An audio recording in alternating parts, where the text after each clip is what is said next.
तो भाई आप चल दिए हैं सिसु से वापस मनाली। अब हो गई है भूख और अब जाएगा कुछ खाया और बारिश भी होने लग गई है।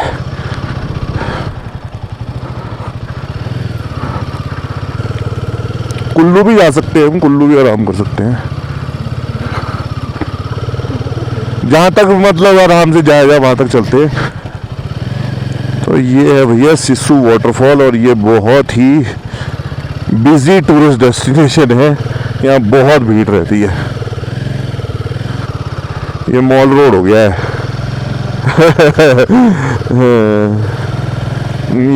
ये सोलंग वैली टाइप का हो गया है।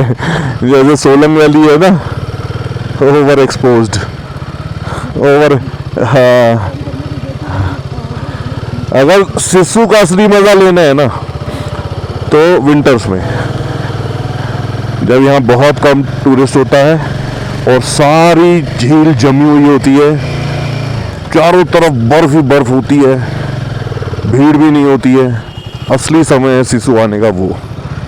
क्योंकि उस विंटर्स में सिसु से आगे का तो रास्ता ही नहीं खुला होता, किसी तरह बस यहाँ तक का खोल दिया जाता है। रुक जाए क्या कहीं बारिश की वजह से, या अटल टनल भागे। हाँ, यहाँ हो रही है, आगे हो सकता है ना हो। मेट डिपार्टमेंट की हेड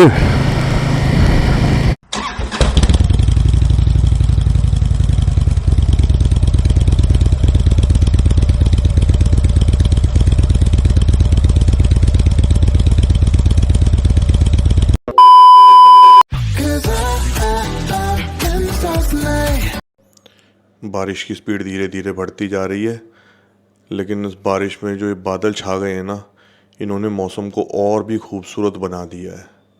मतलब सब कुछ ऐसे वाइट वाइट कैमोफ्लैज हो गया कि समझ में ही नहीं आ रहा है कि ये बर्फ़ से लदे हुए पहाड़ कहाँ ख़त्म होते हैं, इनकी चोटियों का एंड कहाँ आता है और उससे ऊपर बादल कहाँ शुरू होते हैं। ऐसा लगता है दोनों आपस में एक दूसरे के साथ मिक्स हो गए हैं। बस बादल और पहाड़ों में से इतना फ़र्क पता चलता है कि बादल बिल्कुल सफ़ेद रंग के हैं और पहाड़ों में कहीं कहीं ब्लैक कलर की शेड्स हैं जहाँ पे बर्फ़ पिघल चुकी है। गज़ब खूबसूरत हो चुका है, गज़ब खूबसूरत। ये अलग ही व्यू है। ऐसा लगता है इन पहाड़ों ने ना बादलों के साथ खींच के झप्पी पा ली है। झप्पी मतलब एक दूसरे के गले लग गए। ओ, झरना भी तेज हुआ है ना यार। रेन कवर क्यों ना पहन ले हम बार बार जब पड़े हैं तो।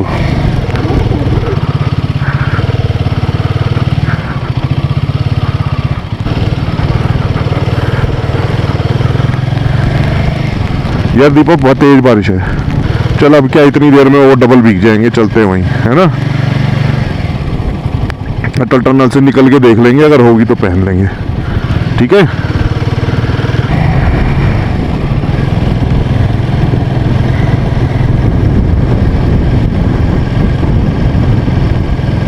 पर फिर भी मजा आ रहा है यार, इस चीज का अपना ही मजा है। गाड़ी के अंदर क्या मजा, कुछ नहीं। वो डॉगी क्या कर रहा है?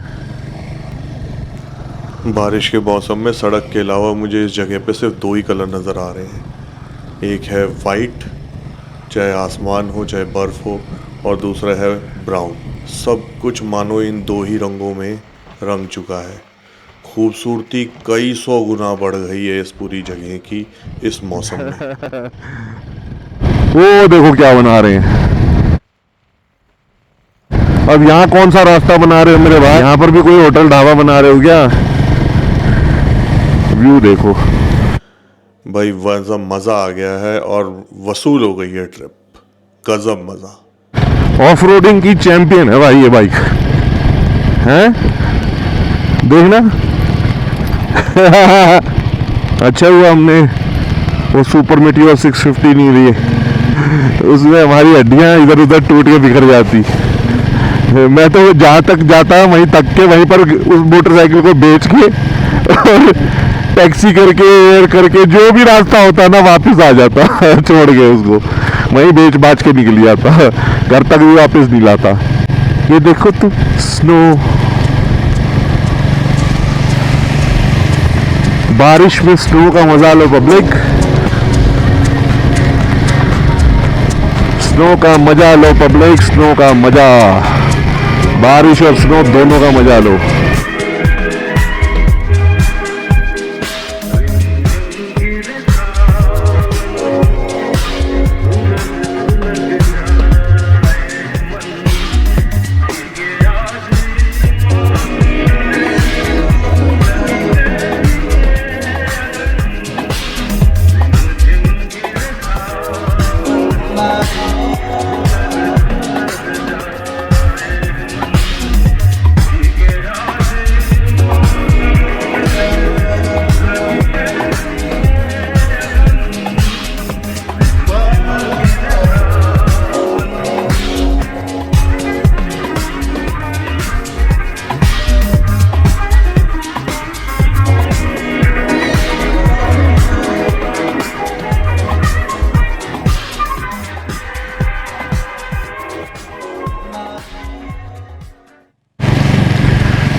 पेटे स्नो की दीवारें दीवारें देख लो भैया, दीवारें ही दीवारें।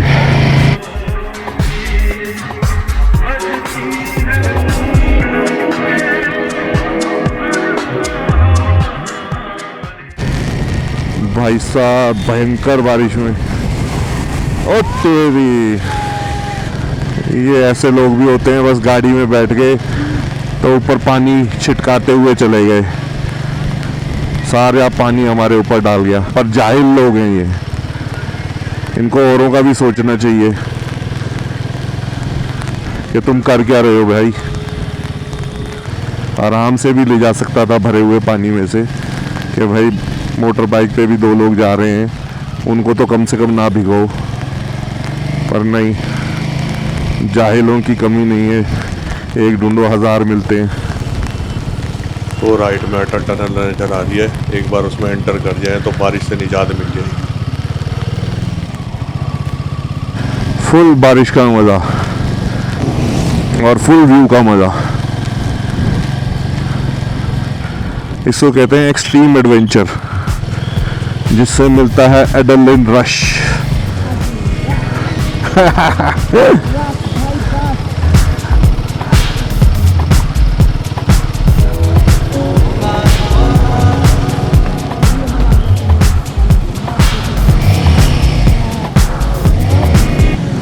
ये हम घुस गए अटल टनल में, और भाई साहब अटल टनल में घुसने का मजा आज तक इतना नहीं आया जितना आज आ रहा, मजा ही आ गया। 1 और 2 टेम्परेचर के बीच में बारिश झेल झेल के मेरी तो बर्फी बन गई थी, बर्फी नहीं सॉरी कुल्फी बन गई थी। जो भी है मजा है। तो भाई लोग, इतने एडवेंचरस वीडियो देखने के बाद, इतने एडवेंचर्स देखने के बाद मुझे उम्मीद है कि आपको हमारा वीडियो पसंद आ रहा होगा, और सच में पसंद आया है तो लाइक कीजिए, सब्सक्राइब अब तक चैनल नहीं किया है तो प्लीज़ सब्सक्राइब कीजिए, और कमेंट्स ज़रूर दीजिए कि आपको क्या अच्छा लगा, क्या नहीं लगा, और क्या और आप देखना चाहेंगे। आज हमें अटल टनल से गुजरते हुए बहुत ही मज़ा आ रहा है। नॉर्मली जब इस अटल टनल में एंटर करते हैं ना, तो यहाँ पर इतना पॉल्यूशन होता है कि जैसे जैसे आप इसकी पूरी लंबाई को क्रॉस करते हो, वैसे वैसे ही आपको ना नींद आने लगती है, आपका शरीर बहुत ही आलस में जाने लगता है, और लगभग आप सेमी अनकॉन्शियसनेस की स्टेज तक पहुंचने लगते हो बाय द टाइम आप इस टनल को क्लियर करके, मतलब 9 किलोमीटर कवर करके दूसरी तरफ पहुंचते हो। और ऐसा इस वजह से है क्योंकि जितने भी व्हीकल इसमें से गुजरते हैं, उनका जो पॉल्यूशन और जो धुआं है वो काफ़ी हद तक इसके अंदर ही कॉन्सेंट्रेटेड रह जाता है। लेकिन आज इस मौसम में इसमें एंटर करते हुए इतना मज़ा आ रहा है कि बाहर ठंड और यहाँ हल्की हल्की गर्मी महसूस हो रही है, तो मतलब ऐसा लग रहा है जैसे जमे हुए हिममानव के अंदर थोड़ी सी गर्मी आ गई हो और वो यति बनने जा रहा हो। एट प्रेजेंट ये वर्ल्ड की longest single tube highway tunnel है जो ऑल्टीट्यूड 3000 मीटर के अबव बनी है। इसकी टोटल लेंथ है 9.02 किलोमीटर्स और इसका नाम रखा गया है हमारे पूर्व प्रधानमंत्री अटल बिहारी वाजपेयी जी के नाम के ऊपर। ये टनल अक्टूबर 2020 में इनॉग्रेट हुई थी और एक और टनल शिंकुला टनल जो दारचा पास से आगे शिंकुला पास के नीचे बन रही है, जब वो कंप्लीट हो जाएगी 2025 तक, तो ले मनाली का जो ये हाईवे है जो नीमू पदुम और दाचा रोड के थ्रू होके जाएगा, ये बन जाएगा ऑल वेदर रोड। इस टनल के बनने से पहले मनाली से केलोंग की दूरी थी लगभग 116 किलोमीटर और इसे कवर करने में 5 से 6 घंटे लग जाते थे, क्योंकि हमें ग्रम्पू के थ्रू होके जाना पड़ता था। लेकिन अब इस टनल के बन जाने से इस टनल को टोटली आदमी से 15 मिनट में क्रॉस कर लेता है और ओवरऑल मनाली से केलोंग की जो डिस्टेंस है वो सिर्फ 71 किलोमीटर रह गया है और इसको इंसान कवर कर लेता है अपनी कार से या व्हीकल से सिर्फ 2 घंटे में, यानी 3 से 4 घंटे की बचत हो चुकी है। मोर ओवर अक्टूबर से लेके मई जून तक रोहतांग पास टोटली बर्फ़ की वजह से बंद रहता था और इसीलिए पूरा एरिया अनएक्सेसिबल था थ्रू आउट द ईयर। लेकिन अब कम से कम ये केलोंग, जिस्पा, दारचा ये सारा area through out the year accessible रह जाता है और इसकी वजह है अटल टनल। और जैसे ही शिंकुला टनल बन जाएगी जो शिंकुला पास के नीचे से बन रही है, तो ये लेह तक का जो रास्ता है, लेह लद्दाख तक का, ये बन जाएगा ऑल वेदर रोड। है ना गजब और अमेजिंग। अटल टनल के बारे में एक और अमेजिंग फैक्ट्स, जितनी मेरी नॉलेज है उस हिसाब से पहली बार इस कंस्ट्रक्शन को कंसीव किया गया था अटल टनल के 1942 में। इनिशियली इसके कंस्ट्रक्शन को 7 साल में पूरा करना था, पर ये फाइनली जाके कंस्ट्रक्ट हुई 2020 में। हो सकता है आपको इस टनल को देख के लगे बिल्कुल सीधी है, पर इसकी एक्चुअल शेप एक हॉर्स के शू जैसी है। आई होप ये इन्फॉर्मेशन इसके थ्रू होके गुजरने का आपके एक्सपीरियंस को कई गुना और बढ़ा देगी। तो भाई टनल तो हो गई है ख़त्म और welcome back to the rain and the view of snow both together. फिर से एंजॉय कीजिए आप हमारे साथ ठंडी ठंडी वातावरण में भीगना। आज मौसम ख़राब है,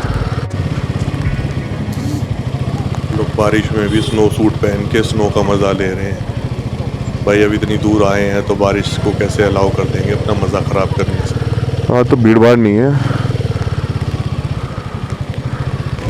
आज कोई गाड़ी गुड़िया नहीं है, यहाँ खाली पड़ा है ना। बारिश तेज हो गई है, हम सोच रहे थे कि उधर रुक के एक बार रेन लाइनर पहन लें, पर पहले से इतने भीग चुके हैं कि अब रेन लाइनर को भी कौन भिगोए, तो इसलिए चलते चलते हैं। जैसे ही अटल टनल पार करी है बारिश की स्पीड और बढ़ गई लग रही है मुझे तो।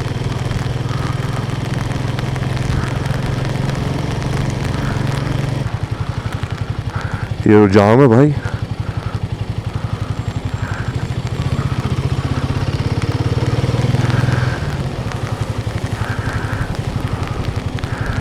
चल आप तो साइड साइड चल ही रहे हैं।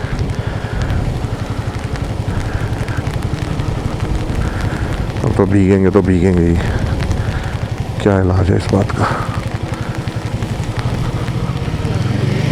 बारिश में भीग के ऑलरेडी खतरनाक सड़कें और ख़तरनाक हो गई हैं और दूसरा हम डाउन द हिल जा रहे हैं और तीसरा हम 2 व्हीलर पे हैं और बार बार ब्रेक लगाने पड़ते हैं, तो इससे ना स्लिप होने का ख़तरा और ज़्यादा बढ़ जाता है। चलो कोई नहीं, डर के आगे जीत है और ख़तरों के आगे एक अच्छा सा शानदार कमरा और उसका बेड है जिस पर आराम से आराम करेंगे, क्योंकि पूरी तरह से भीग चुके हैं और ठंड लग रही है ज़बरदस्त। वो उसी कच्चे रास्ते का ही है जाम है, एक एक करके गाड़ी उतारने का है ना। ये तो अच्छा है हम अपनी टोक्यो पे आए हैं, नहीं तो यहीं पे जैम में खड़े होते अभी। ऊपर तो कोई नहीं आ रहा।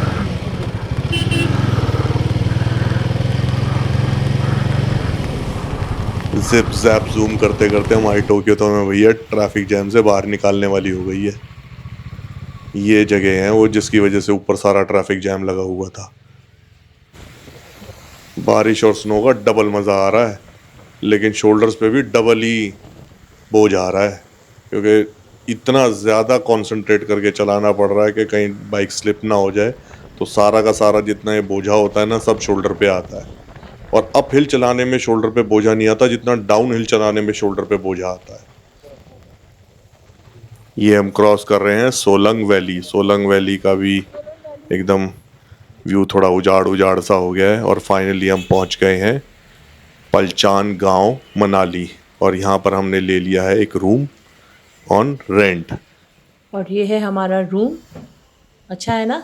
और आपको दिखाती हूँ अपने प्रिंस को, जो भीगे, सीले और टपकते हुए हैं बारिश के पानी से। कपड़े चेंज कर लो। हाँ, मैंने चाय मंगवा ली है। चाय मंगवाई है। तो ढाबे वाले का नंबर वो लेकर, मैंने बोला कि वो आएगा ना तो मुझे ढाबे का नंबर भी दे दियो। कौन आएगा? अभी चाय देने आएगा। इतने अच्छे टूर तो है। मैंने कमरे का तो टूर दिया है, वॉशरूम का भी टूर देती हूँ। देखो ये हमारा वॉशरूम नीट एंड क्लीन है, डिसेंट सेटिंग है। I don't think so we have anything to complain about. बहुत अच्छा है। इतनी बारिश थी, हेलमेट, इक्विपमेंट्स, सारी चीज़ें प्रिंस सुखा रहे हैं एक एक करके, और मुझे कह रहे दादी देश की। सब कुछ ठीक किया है। सब कुछ भीग गया है, सब कुछ वो एक एक करके फूंक मार मार के सुखा रहे हैं। आदमियों का काम ही यही होता है ना। Good work, keep it up Prince. Thank you. तो भाई हमारा ऑस्ट्रिच भीग गया है। भीगने की वजह से उड़ना तो पहले ही खैर ये नहीं जानता था, पर अब भीगने की वजह से इसने चलना भी बंद कर दिया है और चुपचाप लेट गया है। ये हमारे रूम से थोड़ा बाहर का व्यू है। हम इस समय जहाँ ठहरे हैं ये है पलचान गांव, और ये मनाली के अंदर ही आता है। काफ़ी बारिश हो रही है बाहर, और रंग बिरंगी लाइटें लोगों के लेफ्ट राइट जितने होम स्टे और होटल हैं उन सब में जल रही है। मौसम फुल ख़राब है और सारी रात मुझे लग रहा है ये बारिश रहेगी, और कल का भी कोई आइडिया नहीं है कि कल किस समय बारिश रुकेगी। तो जैसे ही बारिश रुकती है कल फिर हम आगे दिल्ली की तरफ चलेंगे।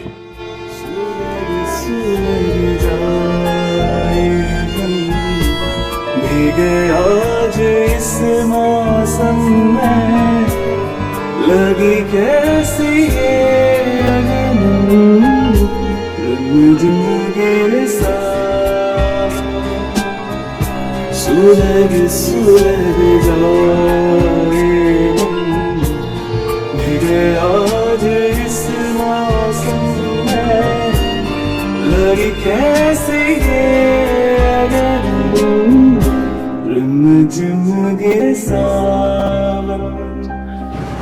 ये हमारे रूम के साथ लगी हुई बैल्कनी से नीचे के कुछ व्यूज़, और हमारे इस होटल का नाम है होटल होम स्टे, जो भी आप इसे कह लो, हरियाणा विला।